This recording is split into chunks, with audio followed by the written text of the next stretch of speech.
Hivi, unapochora tattoo kwenye ngozi yako, ina madhara gani kiafya? Leo tutaenda kuangalia swali hili, tukigusia hasa changamoto ya tattoo kwenye saratani ya ngozi pamoja na saratani ya damu. Hakikisha unaangalia mpaka mwisho ili uweze kujifunza kwa kina zaidi. Lakini pia usisahau kusubscribe, like video hii na uwatumie watu 2-3 ili tuweze kujifunza kwa pamoja. Karibuni tuanze.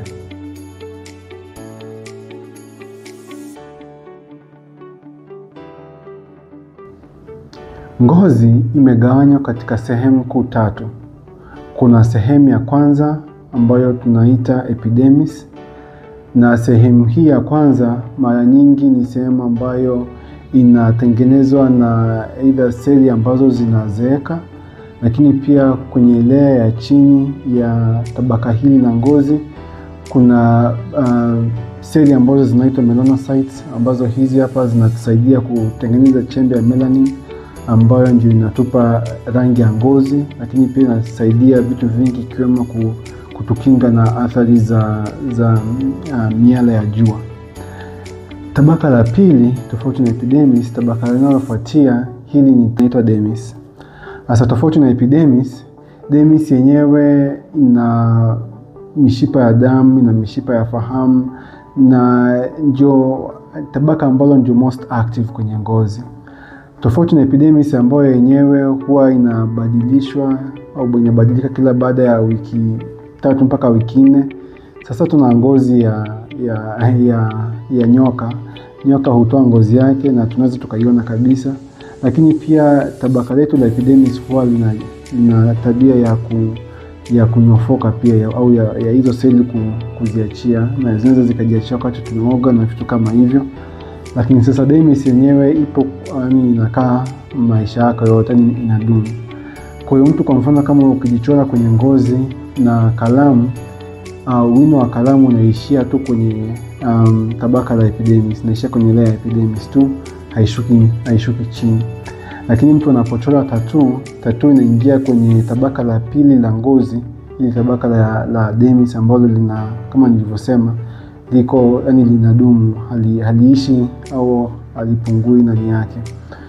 Kwa hiyo hii ni tofauti kubwa. Ndio maana tattoo inakaa maisha yako yote, kwa sababu ilipo wino unapoingia unaingia kwenye dermis, na hapo ndipo athari sasa zinavyoanza kutokea, kwa sababu kama nilivyosema, tabaka la dermis ndio ambalo unakuta lina mishipa ya damu, lina mishipa ya fahamu na seli nyingine nyingi sana ambazo ndio zinasaidia ngozi kuregenerate na vitu kama hivyo.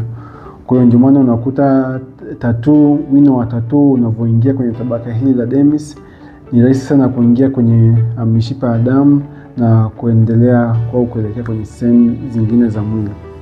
Lakini tabaka la mwisho la ngozi, hii ni layer ambayo inaitwa hypodermis, ambayo ndio iko chini ya dermis, na yenyewe mostly ina mafuta, na kazi yake kubwa sana ni kusaidia mwili kukaa na joto au maintain joto lake vizuri, pamoja na kazi nyingine. Wino wa tattoo kwa bahati mbaya sio kitu ambacho kinadhibitiwa sana pamoja na mashirika ya kiafya duniani.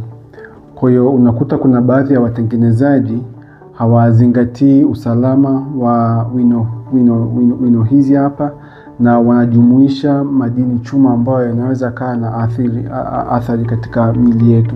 Madini haya ni kama vile lead, cadmium, chromium, lakini pia baadhi ya rangi kwenye wino huu hapa zinaweza zikavunjwa kwenye chembe ndogo, zikaingia kwenye mwili na zikatengeneza kemikali ambazo tunaziita aromatic amines, ambazo pia zinaweza zikawa na athari tofauti kwenye afya yetu. Kati ya athari ambazo tunaweza tukazipata kutokana na wino huu hapa, sasa inategemea na mtu anayechora tattoo anazingatia viwango gani vya kiafya. Kwa sababu kwa mfano kama ile penseli ambayo inatumika, kwa sababu kumbuka inagusa ngozi, kwa hiyo lazima itagusa vitu kama jasho na pamoja na body fluids zingine ambazo zinaweza zikawa zinatoka kwenye ngozi.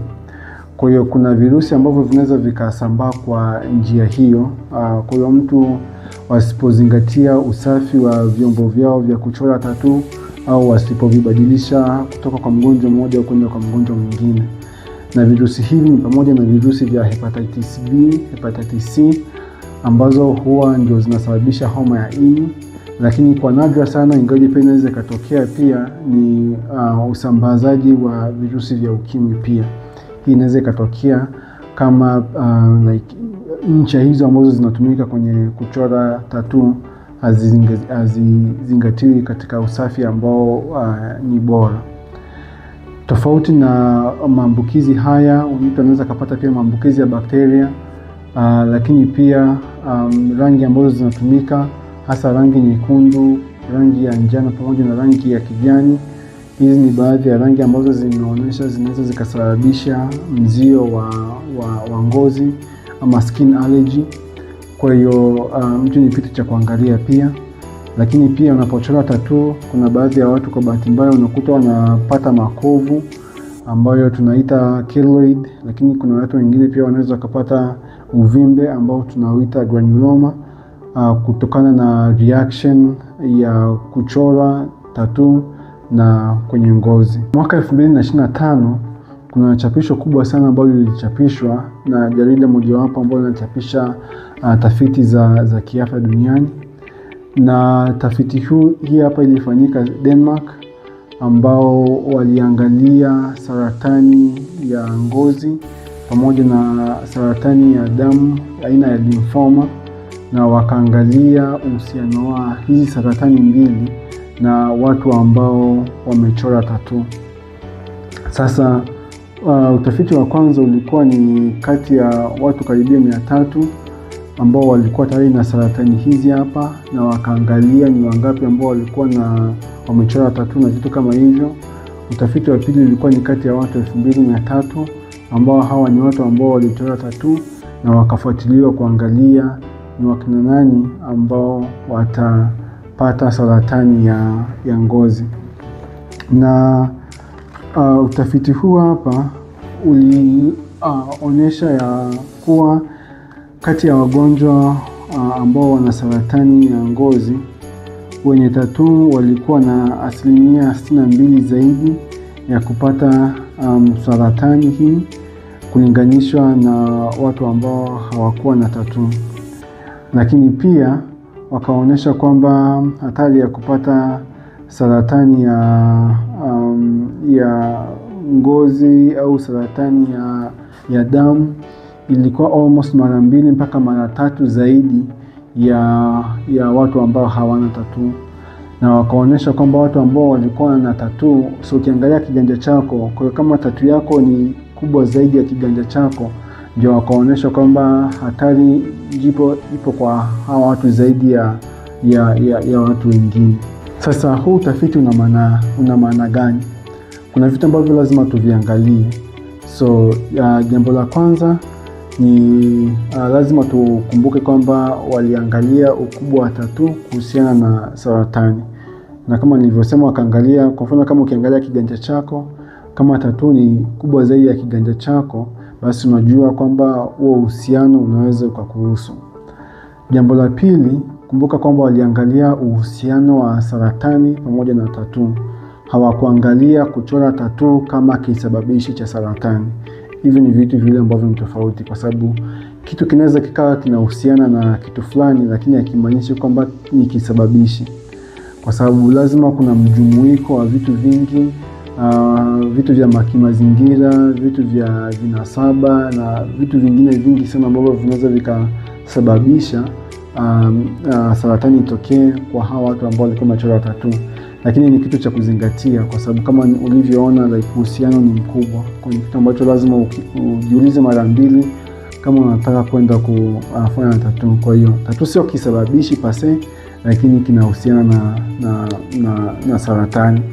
Lakini jambo la tatu, lazima tuangalie pia tunaita prevalence. Prevalence ni ukubwa wa tatizo katika jamii. So tukiangalia ukubwa wa tatizo la saratani, kwa mfano kama saratani ya ngozi, kulingana na takwimu ambazo Wizara ya Afya iliachilia mwaka 2025, ikiangalia saratani Tanzania kati ya mwaka 2019 mpaka 23, lakini hawakuangalia mikoa yote, waliangalia tu mikoa michache. Lakini kulingana na takwimu hizi, saratani ya ngozi ilitokea nikiapproximate ilikuwa kati ya mtu mmoja kati ya watu 100,000, na saratani ya damu au aina ya lymphoma ilitokea kati ya mtu mmoja kati ya watu 600,000 hivi. Kwa ukiangalia sio magonjwa ambayo ni common sana, ni magonjwa ambayo ni nadra, lakini kama nilivyosema hawakuangalia Tanzania nzima, waliangalia tu mikoa michache tu, takwimu za mikoa michache ambazo ziliweza kukusanya takwimu zake za saratani. Kwa hiyo sio majibu ya uhakika, lakini angalau tunapata picha kwamba sio magonjwa ambayo ni common zaidi. Lakini pia tukiangalia kwamba sisi saratani ambazo mara nyingi hutokea kwetu sisi barani Afrika kwa kiwango kikubwa sana huwa inapata watu ambao wana changamoto ya albinism. Lakini pia saratani zetu nyingi mara nyingi hazitokani na UV exposure, yani exposure ya jua. Mara nyingi huwa ni saratani ambazo zinasababishwa either na vidonda sugu na vitu kama hivyo. Kwa hiyo hivi ni vitu viwili ambavyo lazima tuvizingatie. Again, saratani yetu ya damu mara nyingi huwa ni kwa sababu ya maambukizi ya virusi na vitu kama hivyo, tofauti na kwa wenzetu wazungu ambao walifanya utafiti huu. Lakini tukichukua majibu ya utafiti huu pamoja na takwimu zetu za Kitanzania, ni ushauri tu kwamba kama wanataka kwenda kuchora tattoo, inategemea na malengo yako ya kiafya. Kama wewe ni mtu ambaye unataka kuepuka vitu vyote, unataka asilimia 100, unataka kuzuia vitu vyote ambavyo unahisi kwamba vinakuletea athari za kiafya, basi ningekushauri usifanye tattoo, kwa sababu inaweza ikachangia uwezekano wa kupata saratani hizi hapa. Na kama nilivyokuambia, kuna madini chuma mengine ambayo yanaweza yakaingia kwenye mishipa ya damu na yakaleta madhara mengine makubwa zaidi kwenye mwili ambayo bado hayajafanyiwa utafiti. Lakini kama unataka kupata tattoo wewe, hiyo ni ndoto yako ya maisha yako, basi ningekushauri uchore tattoo ambayo sio kubwa sana, na uzingatie pia, unaweza ukachora kidogo alafu ukaangalia kama itakuletea madhara. Kwa mfano, kama itakuletea mzio wa ngozi, itakuletea allergy, itakuletea makovu pamoja na uvimbe, alafu baada ya hapo unaweza ukaendelea na kuchora tattoo unazozitaka wewe. Kwa hiyo I hope umejifunza kitu, na I hope sijasahau kitu. So always unaweza ukaandika comment zako hapo, alafu tukawasiliana. Lakini pia usisahau kusubscribe na kulike channel yetu. I hope umejifunza kitu na uwe na siku